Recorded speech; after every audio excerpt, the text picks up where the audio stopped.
Setiap langkah, keputusan, dan tindakan memiliki dampak pada keselamatan. Dari penggunaan peralatan hingga pengetahuan akan prosedur K3. Semuanya merupakan bagian penting dalam mewujudkan lingkungan kerja yang aman. Pada peringatan Bulan K3 Nasional tahun 2024, Kelas Ketenagakerjaan dengan bangga menghadirkan Ibu Hayani Romondang sebagai Direktur Jenderal Pembinaan Pengawasan Ketenagakerjaan dan Keselamatan dan Kesehatan Kerja Kementerian Ketenagakerjaan. Episode kali ini kita akan menjelajahi strategi penerapan keselamatan dan kesehatan kerja. Tapi bagaimana ya konsekuensi jika perusahaan tidak menerapkan K3 di perusahaannya? Dan harus melapor kemana ya? Jadi penasaran? Yuk saksikan video ini sampai selesai.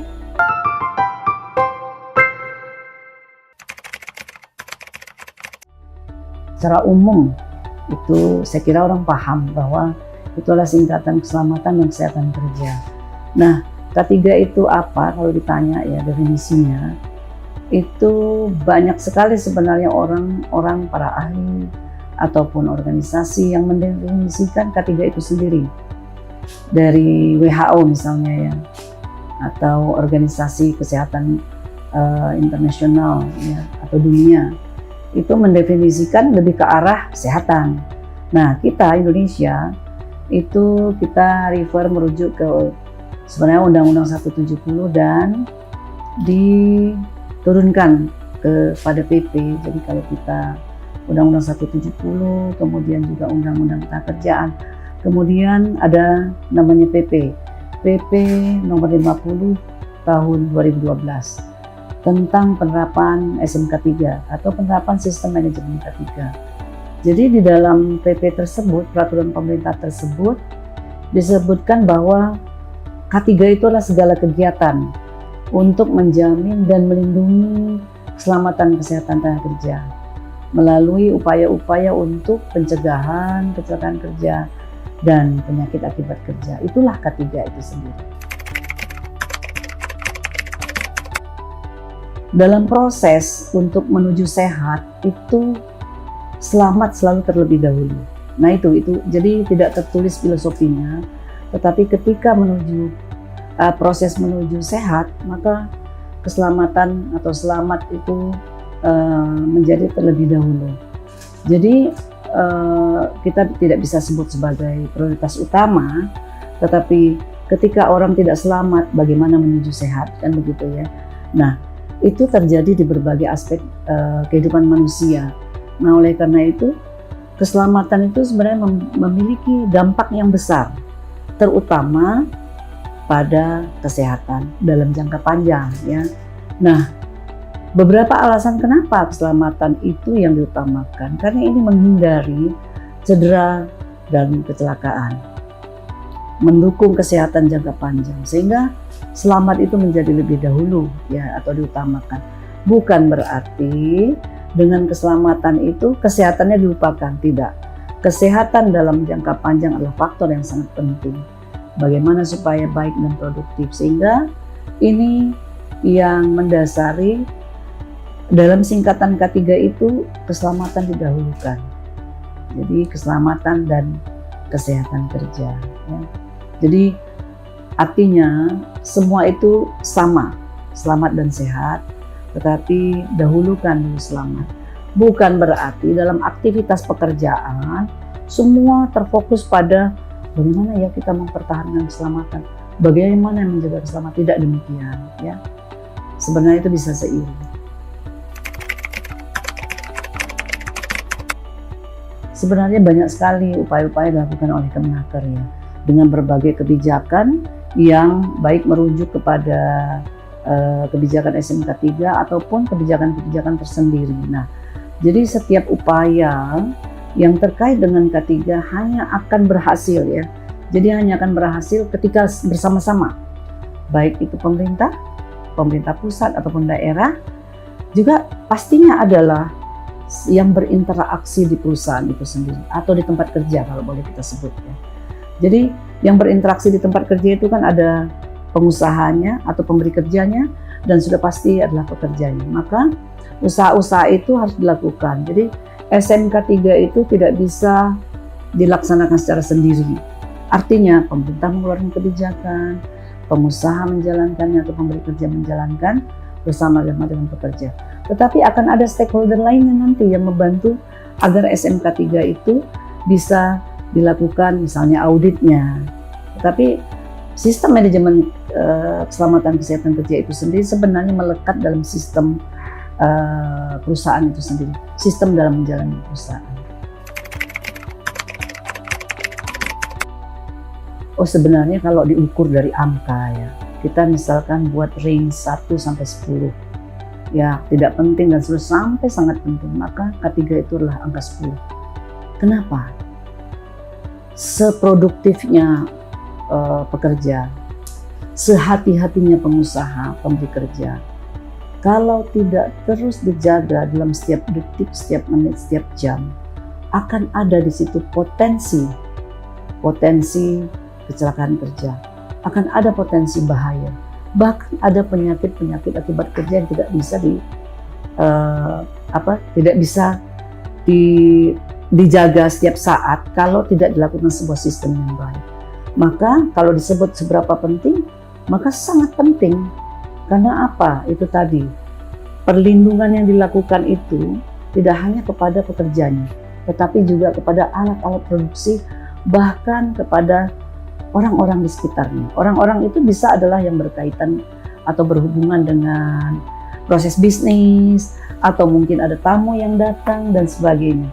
Jadi memang penerapan K3 itu penting, tidak boleh lalai, walaupun tidak setiap saat diingatkan. Jadi tempat kerja harus menjalankan itu. Ada banget, ya pasti, karena itu menyangkut nyawa manusia, menyangkut jiwa, menyangkut bahkan produktivitas. Ada konsekuensinya.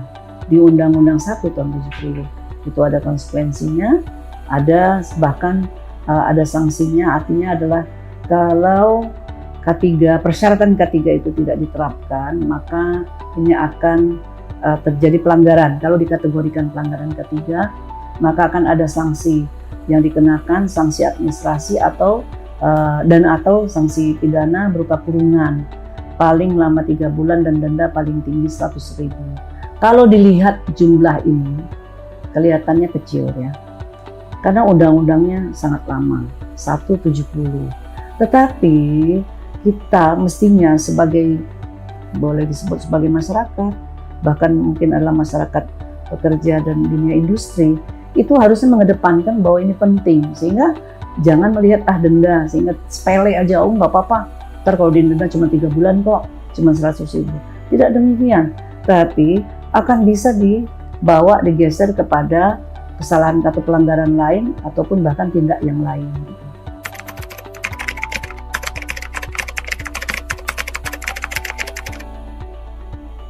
Oke ya, jadi di tempat kerja itu sendiri, itulah gunanya dijalankan budaya K3. Itu pasti akan ada standar operasional prosedurnya, baik bekerja ataupun misalnya melihat, misalkan teman pekerja melihat temannya bekerja di tempat yang lain gitu ya. Nah ini tentu ada prosedurnya. Nah yang paling sederhana adalah harus memberitahukan otoritas yang berperan. Misalkan di tempat kerja itu nanti kan ada yang namanya mungkin bisa supervisor yang paling dekat ya, maka laporkan ke supervisor, atau di atas supervisor mungkin ada manajer K3 atau direktur HSE dan sebagainya. Disampaikan saja, dilaporkan segera. Artinya memang kecekatan dan kecepatan itu penting, harus ada edukasi ke yang bersangkutan. Jadi sambil memberitahukan, dia juga sudah dididik cara-cara bagaimana merespon terhadap risiko bahaya, misalnya bagaimana merespon misalnya terhadap risiko penyakit akibat kerja. Jadi dia sudah bisa juga secara sendiri melakukannya. Kalau misal dari perusahaan tidak ada tanggapan, kira-kira boleh nggak sih untuk memviralkan di media sosial? Tapi sebenarnya itu bukan, artinya budaya K3 itu belum termainstream berarti di perusahaan tersebut ya, karena ketika melihat potensi bahaya, apalagi itu sudah terjadi bahaya langsung dipiralkan. Tentu ini bukan langkah yang afirmatif ya, tetapi akan terjadi kan, kecelakaan itu akan terjadi sesegera mungkin. Ya artinya action untuk sama-sama bertanggung jawab terhadap kejadian atau melihat potensi itu akan lebih penting gitu. Ya, akan lebih penting, lebih baik itu sebenarnya ya. Jadi itu reaksi cepatnya harus jalan. Ketimbang dia harus memviralkan dulu, karena ketika memviralkan dulu, jangan-jangan sumber bahayanya sudah ada pada dirinya kan. Jadi itu pentingnya sebenarnya edukasi K3 itu harus sudah memainstream diri sendiri. Tanggung jawab K3 itu ada pada setiap orang. Nah, kalau yang disebut orang itu adalah pekerja, maka harus ada dari setiap pekerja. Kalau yang disebut orang yang di dunia kerja itu adalah pemberi kerja atau pengusaha, maka harus ada pada dirinya. Jadi kalau budayanya itu sudah ada, sebenarnya tindak cepat itu pasti juga akan ada. Yang tidak bisa ditangani segera adalah potensi bahaya yang muncul ketika SOP itu tidak dijalankan. Nah, itu yang sebenarnya harus sangat hati-hati. Jadi sebenarnya ada cara yang paling efektif yang bisa dilakukan oleh perusahaan itu sendiri. Yaitu apa? Yang paling tepat dan paling cepat dan paling efektif bagus itu adalah bentuklah P2K3. Apa itu P2K3? Yaitu Panitia Pembina Keselamatan Kesehatan Kerja. Nah, ketika P2K3 ini sudah ada pengurusnya, justru inilah yang menjadi bukan PIC ya, tetapi menjadi agent untuk melakukan promosi, melakukan dorongan untuk K3 itu dilaksanakan sebaik-baiknya. Nah, selain itu ya tentu banyak program-program misalnya safety talk, kemudian juga safety briefing, itu kan kita biasa ya, bahkan membangun semangat setiap memulai kerja itu ada yang namanya tidak hanya safety briefing ya, tetapi juga membangun semangat. Ingat, kerja itu adalah sebuah ibadah, misalnya pulang harus sehat dan selamat. Jadi beberapa menit itu harus diingatkan seperti itu. Selain pasti adalah yang biasa adalah pasti ada toolbox, meeting K3 dan sebagainya. Kira-kira bagaimana ya Kemnaker mendorong upaya perusahaan dalam mengatasi kecelakaan kerja? Pertama tadi, mempermudah hubungan antara tempat kerja ataupun pengusaha dengan pemerintah, baik pusat maupun daerah. Nah, dengan Kemenaker kita sediakan tadi, misalkan kita punya teman K3, informasi tentang PJK 3 mana yang sebenarnya yang di-verify dan menurut pemerintah sebenarnya layak untuk dijadikan sebagai stakeholder mengaudit misalnya kan. Kemudian juga untuk pelatihan-pelatihan, sertifikasi. Lalu tadi norma 100. Jadi cara Kemenaker itu untuk mendorong supaya bisa mengatasi hal tersebut adalah dengan cara-cara mereka audit. Itu untuk dari internalnya mereka ya. Selain dari itu, yang mungkin paling umum yang biasa dilakukannya, ada prestasi maka ada reward kan begitu ya. Karena kan sebenarnya ada pelanggaran dikasih sanksi, maka diberikanlah kalau prestasi maka ada reward, yaitu ada misalnya zero accident, misal seperti itu. Jadi cara-caranya saja untuk menurunkan angka kecelakaan kerja dengan penghargaan. Selain itu pasti adalah pembinaan ulang misal seperti itu. Setelah kita tahu tentang apa itu K3 secara umum, yuk kita cari tahu lagi tentang maksud dari peringatan bulan K3 dan kenapa sih harus diperingati? Jadi bulan K3 itu diperingati setiap tahun. Jadi setiap tahun diperingati selama 1 bulan. Dari mulai tanggal 12 Januari sampai 12 Februari. Itulah yang disebut dengan bulan K3. Sebenarnya itulah peringatan K3 yang dimasifkan selama 1 bulan. Bukan berarti bulan-bulan selebihnya tidak dilakukan. Tetapi itu adalah sebuah raising awareness bahwa K3 itu penting. Jadi itu dilaksanakan selama 1 bulan. Jadi memang ada tujuannya. Kenapa dilaksanakan 1 bulan, harusnya apa yang dilakukan itu ada. Kenapa nggak 14 Februari ya? Kan cakep ya, sama-sama hari Valentine. Ya, jadi pemilihan bulan ketiga itu ada dasarnya sudah pasti ya. Karena lahirnya Undang-Undang 1 tahun 70 itu adalah disahkannya undang-undang tersebut ya. Itu pada tanggal 12 Januari. Jadi undang-undang tentang 170 itu kan tentang keselamatan kerja. Jadi diambillah tanggal itu. Diberikan masa 1 bulan agar semua pihak bisa merencanakan sesuai dengan agenda yang telah ditentukan. Jadi pengambilan tanggal itu tidak sembarang, oh tanggal 12 keren banget. Adalah tanggal bersejarah terbitnya Undang-Undang 170. Tema bulan ketiga nasional tahun 2024 ini mengusung budayakan ketiga sehat dan selamat dalam bekerja, terjaga keberlangsungan usaha. Nah, tema ini diambil dari keputusan Menteri Tenaga Kerja yang dikeluarkan pada tahun 2023, akhir tahun 2023. Jadi keputusan Menteri Tenaga Kerja nomor 244. Mengusung tema ini karena memang tentu tujuannya adalah bagaimana sebenarnya menguatkan komitmen ketiga itu supaya memberikan manfaat secara menyeluruh adalah keberlangsungan usaha yang di dalamnya sebenarnya adalah kenyamanan bekerja bagi pekerja, sehat dan selamat itulah penting.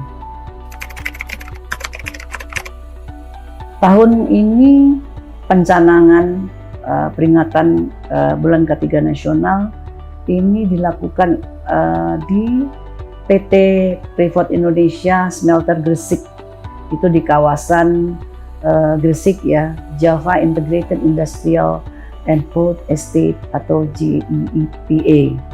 Jadi pemerintah dalam hal ini Kementerian Ketenagakerjaan akan menyelenggarakan apel nasionalnya di sana, dilaksanakan pada tanggal 12 Januari. Sebenarnya era digital ini kan lahirnya kalau disebut ya relatively sudah beberapa tahun ya. Jadi era digital ini diikuti pula waktu itu kita pandemi COVID-19 ya. Jadi memang tantangannya luar biasa, sangat luar biasa. Jadi dalam upaya perlindungan K3 bagi pekerja dan juga pasti adalah bagi keberlangsungan usaha. Jadi tantangan itu tidak hanya dialami oleh dunia usaha tentunya ya, pasti dialami oleh pemerintah.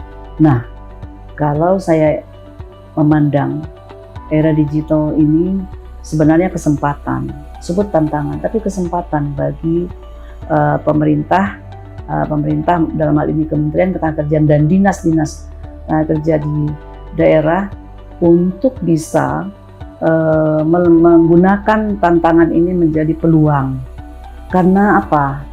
Karena dengan tantangan yang berat saya katakan tadi, ada COVID-19, bisnis banyak yang yang tidak bisa melanjut atau lanjut tetapi butuh dana dan sebagainya. Ini kan ada dampak-dampak industrialnya ya. Maka itu semua pasti perlu peranan pengawas ketenagakerjaan. Nah, jumlah pengawas ketenagakerjaan ini kan tidak banyak ya. Tidak banyak. Artinya kalau dilihat dari data BPS ini 26 juta perusahaan dari sensus 2016. Tentu ini tidak mungkin bisa seluruh pengawas ketenagakerjaan yang ada ini untuk bisa terjun langsung. Tidak cukup ya, dengan jumlah pengawas yang seluruh Indonesia aja hanya sekitar sedikit di bawah 1.500 ya. Tentu ini akan menjadi tantangan baru, sehingga era digital tadi kita bisa menggunakannya dengan katakanlah menggunakan teknologi modern juga dalam mengawasi. Nah, itu kami lakukan melalui misalkan begini ya, self audit. Jadi ada norma 100 self audit yang kita sediakan melalui digital bagi perusahaan untuk bisa mengaudit dirinya sendiri, apakah mereka sudah melaksanakan ini dan sebagainya. Nah, peranan pengawas ketenagakerjaan itu sini cukup tinggi. Jadi memverifikasi. Kalau katakanlah, oh kami belum punya P2K3. Oke, kalau gitu diverifikasi, datang ada pembinaan. Ini bisa secara masif di Indonesia. Jadi artinya ini untuk ini kita bisa katakan untuk pengawasnya. Tetapi untuk para pekerjanya, para pengusahanya juga, ini bisa menjadi efektivitas juga. Mereka kalau ingin mengadukan dan sebagainya itu bisa lewat digital. Itu yang kita ambil peluangnya dari tantangan yang ada. Oke, yang pertama adalah K3 harus dimulai dari diri sendiri. Ya, karena dengan diri sendiri itu berarti masing-masing orang, katakanlah 100, 1000, sejuta itu udah menjalankan K3, maka insya Allah akan semuanya juga menjalankan K3. Itu yang pertama. Nah, yang kedua, menghindari resiko yang ada adalah saling mengingatkan. Ya, saling mengingatkan. Kalau kelihatan ada resiko, maka diingatkan, diberitahu, dilaporkan. Ya, kalau ada potensi, misalnya seseorang mau menghadapi resiko, itu pun pertolongan, kewajiban dan sebagainya. Jadi oleh karena itu tentu adalah perkokohlah komitmen dalam mengupayakan K3. Mulai dari diri sendiri itu artinya tidak berbeda antara pekerja maupun pengusaha.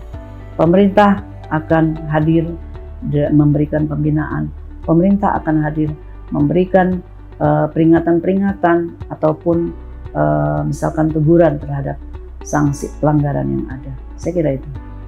Bulan K3 Nasional bukan hanya masa peringatan semata, tetapi panggilan hati untuk bergerak bersama.